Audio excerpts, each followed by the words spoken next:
Halo semua, di sini saya mewakili kelompok 6 yang beranggotakan saya sendiri, Fitri Hartati Syanturi, Roma Sinababan, Rotua Maria Belen Syahaan, Parida Silaban, dan Resmida Butar-Butar akan menjelaskan tentang lingkungan dan budaya organisasi. Bagian lingkungan organisasi.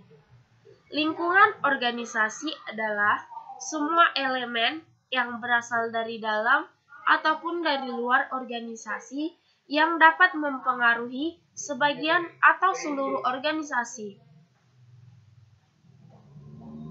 Lingkungan organisasi secara garis besar itu terbagi menjadi dua bagian, yakni lingkungan internal dan lingkungan eksternal.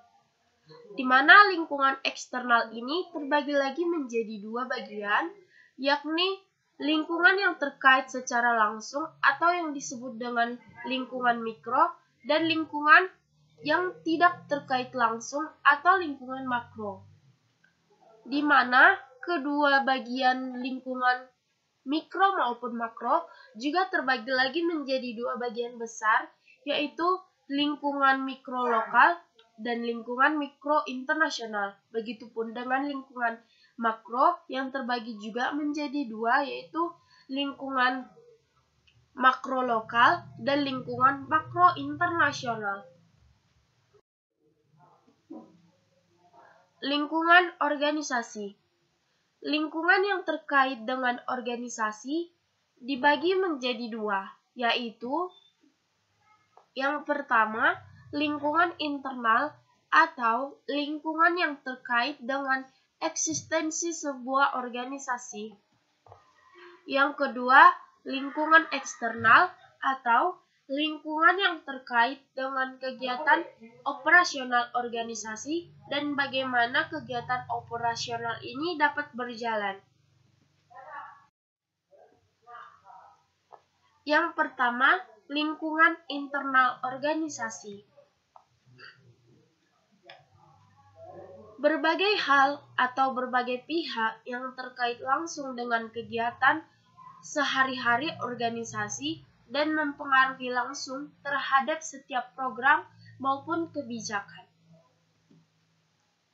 Yang termasuk ke dalam lingkungan internal organisasi adalah para pemilik organisasi atau owner, para pengelola organisasi atau board of manager of directors, para staf, anggota, dan para pekerja atau employees, serta lingkungan fisik organisasi atau physical work environment.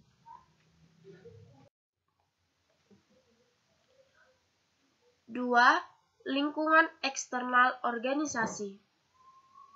Lingkungan eksternal organisasi adalah lingkungan yang terkait kegiatan operasional organisasi dan bagaimana kegiatan operasional ini dapat berjalan.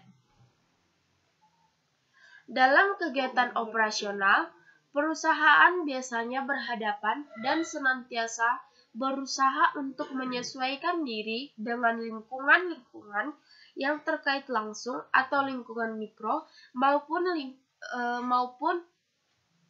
lingkungan yang tidak terkait langsung atau lingkungan makro perusahaan.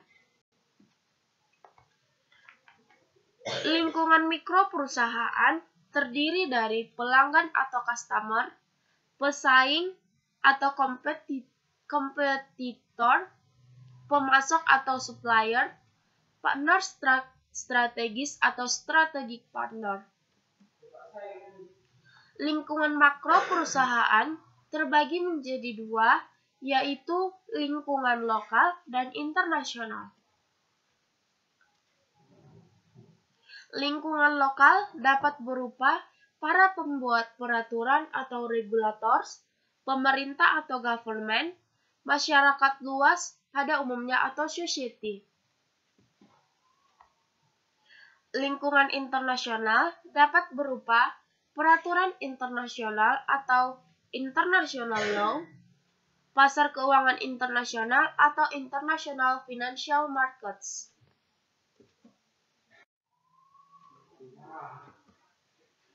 Pentingnya budaya bagi organisasi. Budaya organisasi pada dasarnya merupakan nilai-nilai dan norma yang dianut serta dijalankan oleh sebuah organisasi terkait dengan lingkungan di mana organisasi tersebut menjalankan kegiatannya.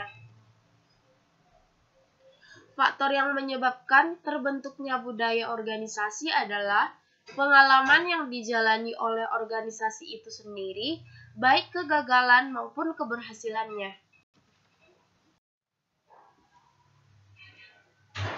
Pembentukan budaya organisasi. Terbentuknya budaya organisasi pada awalnya berasal dari filsafat pendiri organisasi, yang kemudian filsafat ini akan menentukan penyaringan karyawan-karyawan yang sesuai dengan filsafat dari pendiri organisasi.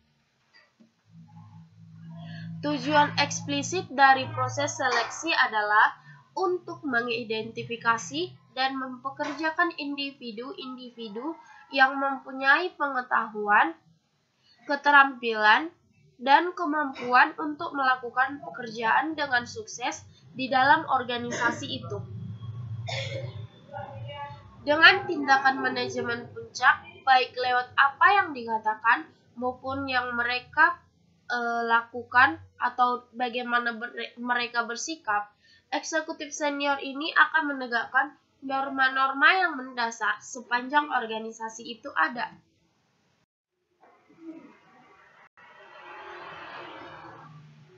Dalam pembentukan budaya organisasi, proses sosialisasi merupakan proses untuk mengadaptasikan para karyawan pada budaya organisasi yang ada. Ada 3 tahap proses sosialisasi untuk pembentukan budaya organisasi, yaitu yang pertama, tahap pra-kedatangan, yaitu kurun waktu pembelajaran dalam proses sosialisasi yang terjadi sebelum seorang karyawan baru bergabung dengan organisasi itu. Yang kedua, tahap keterlibatan, yaitu tahap di mana seorang karyawan baru menyaksikan seperti apa sebenarnya organisasi itu dan menghadapi kemungkinan bahwa harapan dan kenyataan dapat berbeda. Yang ketiga, ada tahap metamorfosis, yaitu tahap di mana seorang karyawan baru berubah menyesuaikan diri pada pekerjaan, kelompok kerja, dan juga organisasi yang dia tekuni. Pembentukan budaya organisasi dapat dijelaskan melalui bagan dalam layar. Tahap yang pertama yang akan dijalani dalam proses pembentukan budaya itu adalah adanya filosofi organisasi yang dijumpai. Tahap yang kedua adalah melakukan kriteria seleksi. Setelah melakukan kriteria seleksi, maka akan mencapai manajemen puncak. Manajemen puncak akan melakukan proses sosialisasi, lalu dalam proses sosialisasi atau pengadaptasian tadi akan membentuk suatu budaya organisasi. Karakteristik budaya organisasi. Menurut Robinson, karakteristik budaya organisasi itu ada 7, yakni yang pertama, inovasi dan keberanian dalam mengambil risiko atau innovation and risk taking, yaitu sejauh mana organisasi mendorong para karyawan untuk bersikap inovatif dan mengambil risiko atas keputusan yang diambil. Yang kedua, perhatian yang rinci atau attention to detail, yakni sejauh mana organisasi mengharapkan karyawan memperlihatkan kecermatan, analisis, dan perhatian pada rincian. Yang ketiga, berorientasi pada hasil atau outcome orientation, yaitu sejauh mana manajemen memusatkan perhatian pada hasil dibandingkan perhatian pada teknik dan proses yang digunakan untuk meraih hasil tersebut. Yang keempat, berorientasi pada manusia atau people orientation, yakni sejauh mana keputusan manajemen memperhitungkan efek hasil-hasil pada orang-orang di dalam organisasi tersebut. Dilanjut, yang kelima, berorientasi tim atau team orientation, yaitu sejauh mana kegiatan kerja diorganisasikan sekitar tim-tim, tidak hanya pada individu-individu yang mendukung kerjasama. Yang keenam, agresivitas atau agresivitas, yakni sejauh mana orang-orang dalam organisasi itu memiliki sifat agresif dan kompetitif untuk menjalankan budaya organisasi sebaik-baiknya. Dan yang terakhir adalah stabilitas atau stability, yakni sejauh mana kegiatan organisasi menekankan dipertahankannya status quo daripada pertumbuhan. Oke teman-teman, demikian penjelasan dari kelompok kami tentang lingkungan dan budaya organisasi. Apabila ada tutur kata yang salah, kami mohon maaf. Salam sehat semua.